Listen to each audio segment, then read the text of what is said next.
Welcome, Packers Nation. We are back. Talk with me here. The Pack is back. That's right. The Packers win 23-6 in a game that I have been begging for multiple years.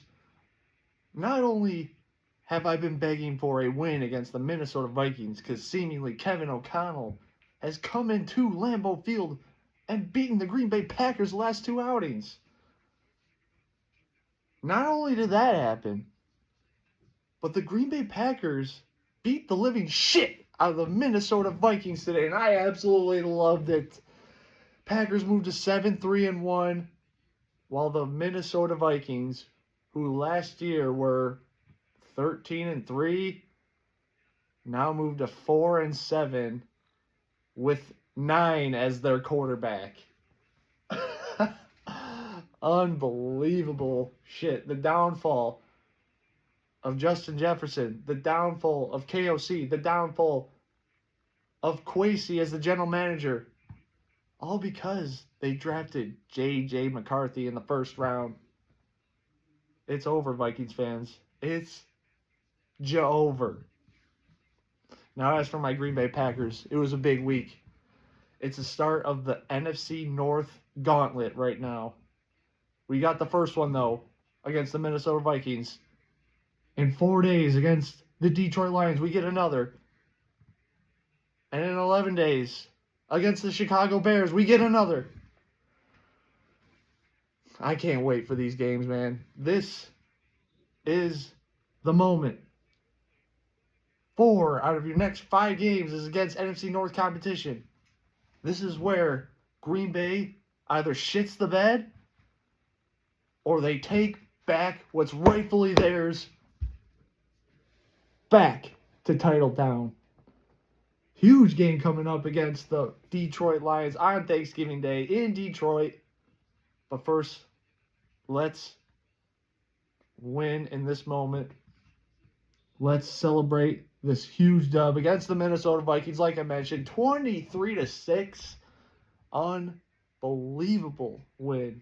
Jordan Love, 14 for 21, 139 yards. Yes, if you would have told me those stats, I'd probably been like, oh yeah, Packers got their ass beat. But no, Love, who came in today with an AC joint injury, all but seemingly was like, he was not in the injury designation, but he was, per Tom Pelissero, potentially not going to play today.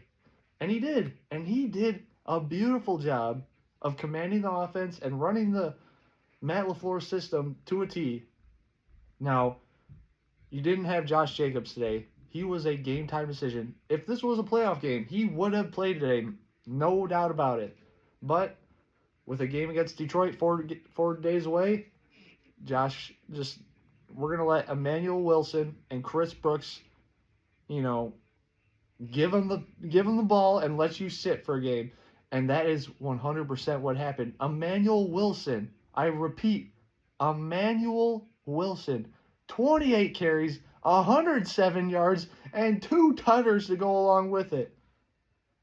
Emmanuel Wilson is a Division II football player. Yes, for all those D2 football players, for all those D3 football players, you Kings still have a chance in the NFL.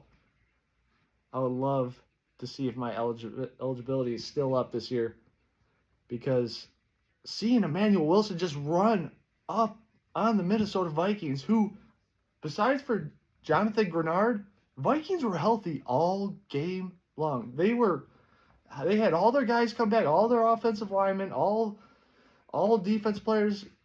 They had the best wide receiver in the world, Justin Jefferson, playing for their team. And they got dog walked all game. And it was beautiful to see. Christian Watson, 5 catches, 49 yards, led the team. Man, that 1 year, $13 million contract extension that he signed about 2 months ago is looking so beautiful right now. 1 year, $13 million contract extension for Christian Watson next year? Man, Goody, just doing work. I love it.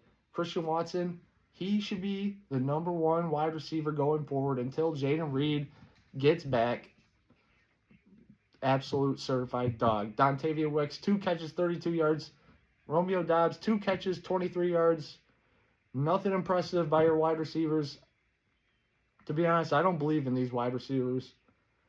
But you got the win. You played smart. You didn't go all gas, no brakes, as Matt LaFleur said, but it's because they wanted to air out the ball. They wanted to leave the air out of the ball and just run this ball right down the field all game long, and that's what Emmanuel Wilson and Chris Brooks did. Offensive line played beautiful today, and it all started because first series, Jordan Morgan, our first-round pick from a couple years ago. Watch my video. I did not like this pick at all. Came in and played like absolutely. He was just getting his ass beat all first drive. What did the Green Bay Packers do? They rotated their guards. Anthony Belton, a second-round pick. This last draft came in. Jordan Morgan, if you're going to play like shit, we're going to have Anthony Belton come in and fucking... He's gonna do his job, and that's what 100% what he did. Sean Ryan, he's playing center now because Elton Jenkins is gone. Seemingly, I'll just say it, he's provided a spark. You know, Elton Jenkins, great offensive lineman, but no doubt about it. If you watch the tape, he's playing like shit this year. Sean Ryan, I don't know what it is, but it's just like a new sense of, you know, it's just a jolt to this offensive line.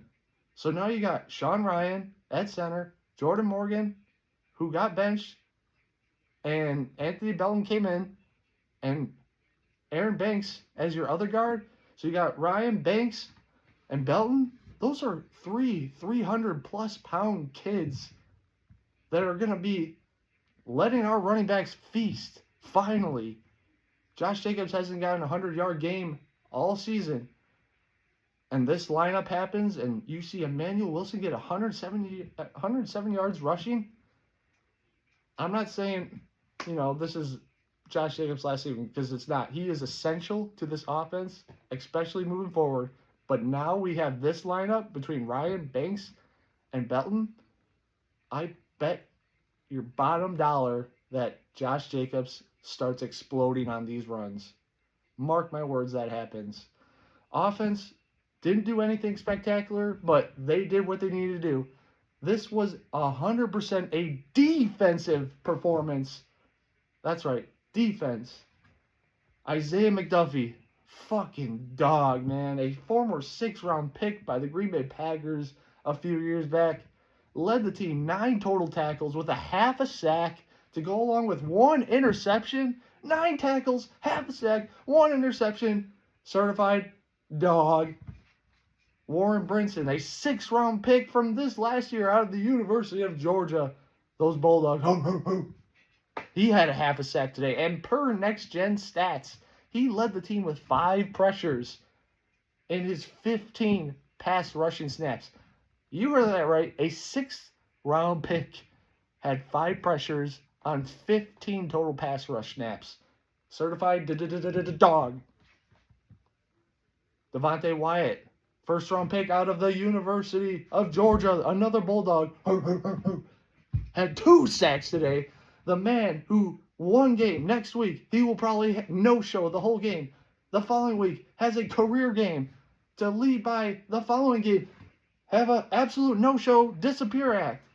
To the following game, have 5 sacks in a game. That's Devontae Wyatt. Today we got the good day. He had 2 sacks. Devontae Wyatt. Dog. Number 1 dog, Micah Parsons, 5 total tackles, including 2 sacks today. Micah Parsons doing Micah Parsons things. Thank you, Jerry Jones. I will gladly give up 2 first-round picks for Micah Parsons because he is that guy. Generational player. Thank you, Jerry Jones. Absolute dog we got. Another dog we have on this defense, Evan Williams. He had an interception today, including 1 tackle for loss. That by your safety, making a tackle in the backfield. Just absolute. Evan Williams needs to be staying on the field 100% of the time. Him and Xavier McKinney, best safety duel in the league, bar none. J.J. Enigbari, he had a tackle for loss today. Colby Wooden on the defensive line, he had a tackle for loss today. Just tackles for losses all game long. But the biggest play, not only of the day, the game-changing play of the game, was on special teams, weirdly enough. Let's give credit where credit's due. Rich Bisaccia, you have survived one more week. Brandon McManus made all of his field goals today. 3 for 3, I believe. But Zane Anderson, just complete, utter, high football IQ. Going up, slapping the ball into the Vikings punt returner, thus causing a fumble. Just Zane Anderson, certified dog, game-changing play. Green Bay gets the ball back, 1st and goal, huge play in the game. Zane Anderson, certified dog. Man, what a day, man. It just, if you would have told me today you'd have no Josh Jacobs, no Matthew Golden, no Tucker Kraft, no Jaden Reed, no Marshawn Lloyd, essentially no Luke Musgrave because he absolutely fucking sucks. Savion Williams basically just didn't play at all. Not saying it was him, but it was just not designed. There's one pitch bullshit play that Matt gave him. But all those guys, Josh Jacobs, Matthew Golden, Tucker Kraft, Jaden Reed, Marshawn Lloyd, Luke Musgrave, Savion Williams, basically all no-showed today. You're telling me we would have won by double digits? I wouldn't have believed you. But this offensive line, thankfully, came to play today, only allowing 1 sack today. And it was, to be honest, it was a coverage sack. You know, Jordan had all the time in the world, but just couldn't find anybody open, thus leading to a sack. But O-line played outstanding today. Another guy that played outstanding today was a man named Kamal Hadden. I know you guys, none of you guys know who Kamal Hadden is. Well, let me introduce you to him. He's a 6th-round pick out of Kansas City 2 years ago. A 6th-round pick. Could not find the field at all. Was dumped on their practice squad. And this is what Brian Gutekunst does best. He finds those gems that aren't playing and picks them off each practice squad like Bo Melton was a few years back. And now we found another one in Kamal Hadden. Keyshawn Nixon went out today. You got Keyshawn Nixon and Carrington Valentine at your cornerback spots, and it's like, after that, you basically got nothing. Well, Keyshawn Nixon gets hurt today. Kamal Hadden, who was on Green Bay's, drafted by the Kansas City Chiefs, downgraded to the practice squad. Green Bay Packers picked him off of their practice squad and put him on Packers practice squad, and he played well enough to elevate to the 53-man roster. All of a sudden, this guy's getting inserted in to the cornerback spot, and it's like, all right, he's going to get targeted all day, all game long. That's what any great quarterback would do. Target the new guy at cornerback. And you didn't hear a peep all day. That's because Kamal Hadden came to play today. These coaches and Kamal Hadden put themselves in position to be great players today. And I get it's just one game, but this is how you build successful championship rosters. You find these random guys that aren't necessarily doing great things for other teams. You bring them into your organization, and they become something useful. I'm not saying Hall of Famers, but if they can do their job, be their 1/11th, that's so huge for an NFL roster building.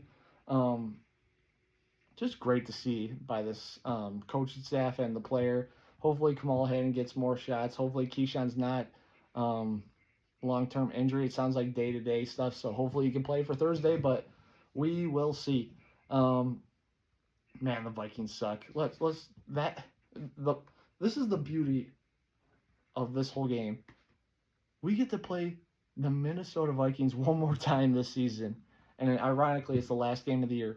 That's the beauty of this whole thing. We get to play them one more time this year because, man, there's no way we're losing that game. No way in hell. Listen to the stat. This is the Minnesota Vikings' second half drives. So Minnesota's offense comes in the second half. This is their drives. 3 plays, 2 yards. Next series, 3 plays, negative 12 yards, 2 sacks. Next series, 3 plays, negative 17 yards and a sack. Next series, 1 play, 0 yards, and an interception. Finally, 5 plays, 26 yards, and an interception by Evan Williams. It was just so, the Green Bay Packers defense played like a championship contender today, and it was so beautiful to see. We as Packers fans don't get great defensive performances in our lifetime, but this season has been so fun, defensive wise. Besides for that random game against Dallas, it's been so great. And let me tell you this: these cornerbacks, Keyshawn Nixon and Carrington Valentine, aren't the best corners in the world. But listen to this: I haven't seen anybody put this stat out. In the last 30 games, for the Green Bay Packers, they've only allowed 2 100-yard receivers in the last 30 games. Fact check me all you want. In the last 30 games, the Green Bay Packers have only allowed 2 receivers, wide receivers, over 100 yards. One was that 40-point game by George Pickens, and the other was week 1 of last year by A.J. Brown. And that includes the playoffs, 2 playoff games. Dude, holding a receiver under 100 yards in 28 out of the 30 games, just unbelievable stuff by this Packers team. I would have never thought that. Now, getting 100 yards receiving doesn't guarantee a win, but it just goes to show that this team is, covering very well. And even though I will bitch about Carrington Valentine and Keyshawn Nixon one of these days, it's not, you can't deny they've been playing some great football. I just want to thank you guys very much for watching this video. If you could do me a monster favor, is like this video, leave a comment in the comments, maybe put a dub in the chats, because not only is it good for the channel, it's good for me right here. Thank you very much and have a good day.